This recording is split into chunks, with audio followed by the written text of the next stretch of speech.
Revolution package was proving unaffordable, particularly for the smallest farmers.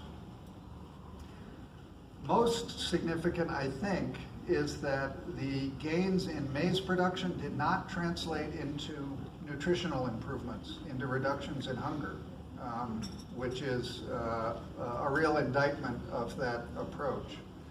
And then there were a whole range of perverse outcomes from the FISPs. There were declines in soil fertility rather than increases, declines in crop diversity, and therefore nutritional diversity. Extensification rather than intensification, meaning the package is designed to increase productivity on existing lands, but actually when you put subsidies in place, it encourages farmers to open up new lands to cultivate that subsidized crop, and that's what we found to a great extent. And then it reduces climate resilience, both by making soils and farms less resilient to climate change, and diets and household food security less resilient. So that's the preview.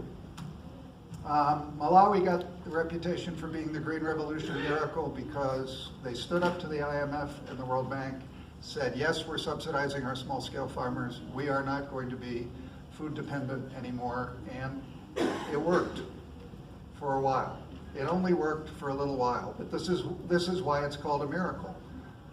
Production went up dramatically. It even tripled from its this is an index graph, just so you know. So 2002 is scaled to 100, and then we're measuring all growth compared to that year. So it shows how much things have grown.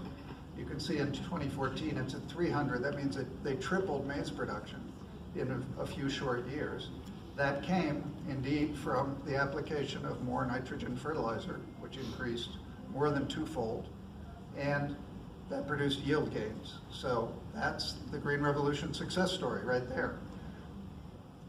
The problem is that when I got to Malawi and started covering this in 2014, which is about 7 years into the Malawi miracle, it had started to unravel. Subsidies were unsustainable for the government, high import bill for fertilizer, devaluation of the currency, a government corruption scandal, and then there was little sign of any impact on hunger, poverty, and nutrition, the whole goal of the program. Children underweight at 17% was actually higher than it had been in 2005. So what happened? Well, the basic economics, and I think many of you know this from working with farmers, is that the Green Revolution package is actually a very expensive package for smallholders. Without the subsidies, researchers found that in Malawi, the yield gain was only half a ton. That only was worth $74 in the marketplace. And when you factor in the cost of the inputs cost almost three times as much as that. So the net loss on their Green Revolution investment is $133 per hectare. That's without the subsidies. The subsidies made that work briefly, but now the government can't afford all those subsidies. They've had to cut back the number of recipients, and they're getting nowhere near the yield gains to justify further investment in that program. In other words, that Green Revolution model is failing on its own terms. This is what happened in Malawi. You end up getting what's called a yield plateau. Now this is a graph, that dotted line is showing what the return is, how much more of a yield you're getting for each additional amount of fertilizer you add. You can see that it went up dramatically in the beginning of the miracle, and then it's sort of flattened out, and they haven't gotten much. That's because soils are growing less fertile, not more fertile. And that's the great fallacy of the Green Revolution model. If you plant monocultures of maize and feed them only synthetic fertilizer, the soil will become less fertile. Less organic matter, less microbial diversity, acidification, and declining production and yields, and that's what Malawi saw in the next 2 years, partly because of the drought that hit southern Africa, but it was a dramatic fall off of the yield plateau. Zambia is a similar case. They actually showed even higher productivity increases or production increases. They more than tripled maize production with the application of the Green Revolution model, but they ended up with more hunger. This is the diminishing fertilizer returns in Zambia. You can see again that production line, the blue line, is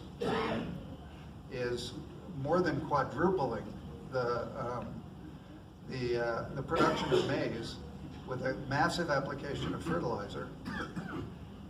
The yields did not rise anywhere near as much, and what that means is that the response to fertilizer was very low for the same reasons as in Malawi. And much of the gain in production actually came from what I called before extensification, right? So that's more land being brought into maize because the government's giving you subsidies to grow maize. So what do you grow? Maize. You take land out of better crops and you go look for new land you can plant maize on. And that's what Zambia has been doing. Shockingly, in the same time period that this supposed Green Revolution success took place, Zambia saw the levels of extreme hunger in rural areas, of extreme poverty in rural areas, rise from 76 to 78%. So you produce that much more maize, and you have rural incomes and rural poverty rise dramatically. Generalizing this based on the research we did for the paper on AGRA, I call AGRA the failing policies of the present, and agroecology the policies that we need for the future. Their goals when they started AGRA in 2006 were to double productivity and incomes for 30 million smallholder households by 2020.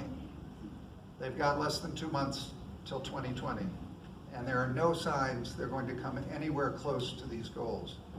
The research that we did was a couple years ago, and the data that was available was a couple years before that. So this is really assessing about 10 years of AGRA, not up until today. But there's no sign that it's done much better than these numbers would indicate. The yield increases for promoted crops, and they only promote a few crops in the program, right? Maize, it depends on where you are, right? Maize is a main one, rice, wheat some places, cassava in a few places. The yield gains are pretty weak. If you were gonna double productivity, you'd need to see by 2020 100% increase in yields. There's nothing like that on the books. The top 5 maize producers, of those, Nigeria and Kenya actually saw declining yields in the first 10 years for maize, and Tanzania saw very small increases. There was almost no sign across AGRA countries, the 13 countries that are part of AGRA, of an impact on rural hunger or poverty. And shockingly, we could find no published evaluations by the Gates Foundation, AGRA, or any of the donor governments on the effectiveness of this aid on this program, on what they have no numbers to refute what we found in our research, to say, no, it's actually working. You're not seeing the right things. It's desperately needed for some donor government to demand an aid effectiveness study on this program, because they're putting millions of dollars. There was just a new pledge of $30 billion for AGRA 2 years ago, over the next, to cover it for the coming years. And then there's many, many signs that it's actually undermining instead of supporting smallholder farmers. Why? Declining soil fertility, right? Synthetic fertilizer on monocultures with no other soil attention to the soil. Undermining farmer seed systems, we've heard a lot about that here. That's seed laws, but it's also crop promotion. You promote maize and people stop growing a diversity of crops. Reduced crop and nutritional diversity, and then undermining climate resilience, right? This is a program that's intended, they will claim is climate smart, and it's promoting the use of fossil fuel-based synthetic fertilizers. Most of the farmers I talked to in the course of this research called it climate-stupid agriculture. And in the process, it of course weakens soil resilience and food security for farmers. I hate putting these kinds of things on PowerPoint presentations because nobody can make sense of all these numbers. But just look at a couple of them. This is only intended to give you a sense of what's in that larger paper. This is measuring the percentage growth for these selected crops in growth in production, growth in yield, and growth in area. If you look at maize, you'll see that there's been overall almost a 70% increase in production, but only half of that has come from yield growth. So that's the productivity gain that AGRA is supposed to produce. It's not doing it. It's mainly coming, like in Zambia, from people bringing more land into production and putting it in maize. The other thing to notice is that for all cereals, that line for all cereals, only a 33% increase in production in 10 years is terrible. And in the cereals category, the other thing that's most striking to me from this table is the line for millet. It shows that there has been, for all AGRA countries, a 35% decline in millet production, owing in part to a 13% decline in area planted to millet. And that's the sign that the promoted crops, the subsidized crops, are pushing people out of millet and into maize and into other crops. For countries with the input subsidy program, it's a 50% decline in production for millet. So just a terrible outcome for crop diversity, climate resilience, and nutritional health.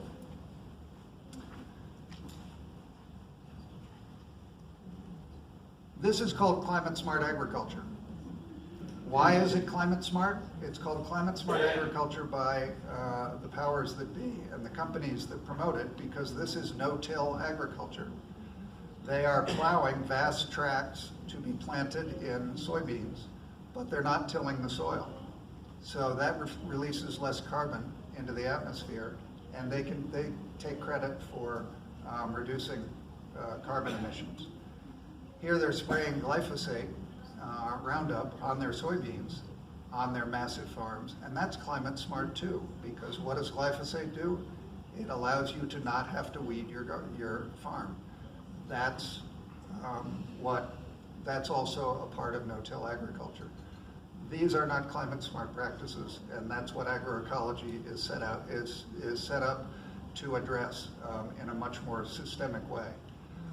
I'll close just by saying that the Green Revolution model, of course, comes directly out of Iowa in the United States. Out of the heartland of the United States, it's where these hybrid seeds were developed.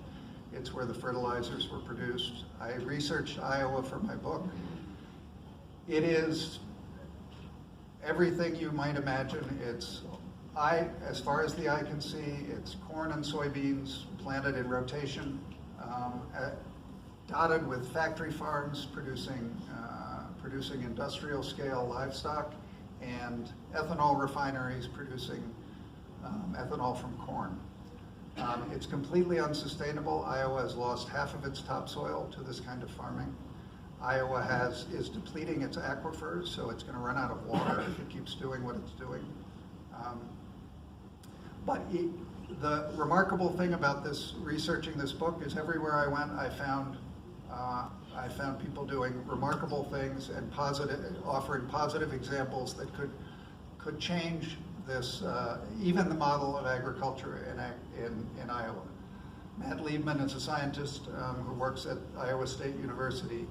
He found with an experimental farm that he's run for about 12 years that by adding one additional rotation of grassland for hay for livestock to the usual corn and soybean rotation, he could reduce fertilizer use by 85%, herbicide use by 97%, eliminate soil erosion and water pollution, and maintain the profitability of the farm.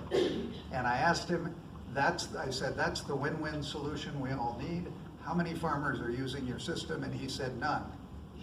And the reason? He said, I could not have devised a system that more impacted the state's powerful agribusiness interests. And all you have to do is think about that for a second.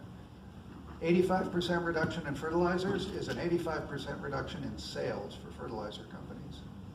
97% reduction in herbicide use is a 97% reduction in sales for Monsanto. They have veto power over policy in many parts of the world. They certainly do in Iowa, and that's one of the main things we need to address. Agroecology is the future. We were in Rome, and it was widely recognized by many governments in that Committee on World Food Security plenary that the Green Revolution policies are the approaches are the failed policies of the past. When they say business as usual is no longer an option, they mean the Green Revolution. And agroecology is the alternative that is now front and center. And so it's timely that AFSA is taking that up. Agroecology, as we've just heard in all of in so many different ways, rebuilds soil resilience and nutrition. It produces a diversity of foods, dramatically increase the nutrition in communities I saw in Malawi. And it has I'll close with this, it has a proven track record of success. Everyone seems to say that, well, there's just not enough evidence. And you can always have more evidence, for sure. But there's a lot of evidence that agroecology can feed the world and can prove successful, particularly for smallholders. This massive University of Essex study looked at 300 large agroecology projects in 50 poor countries. Average crop yield increases of 79%. That's way more than AGRA is producing in its farms. Decreasing costs, so more income security for farmers and higher incomes. Sustained increases over time because the soil is getting better and fertility is increasing. And increasing resilience to droughts, floods, and other climate shocks. With that increased income and food security, you get cropping diversity, and that diversifies risk. So there is the evidence is entirely on our side when we say the Green Revolution policies are policies of the past that are failing today, and we need to move forward toward agroecology. And that's what they told me in Malawi when they told me we need drought-tolerant farms, not drought-tolerant seeds. I'll stop there. Thanks. Thank you, Timor. Exactly 19 minutes, 50 seconds. A big round of applause for him, please. And we're from all the way from Australia. Please come and share on us with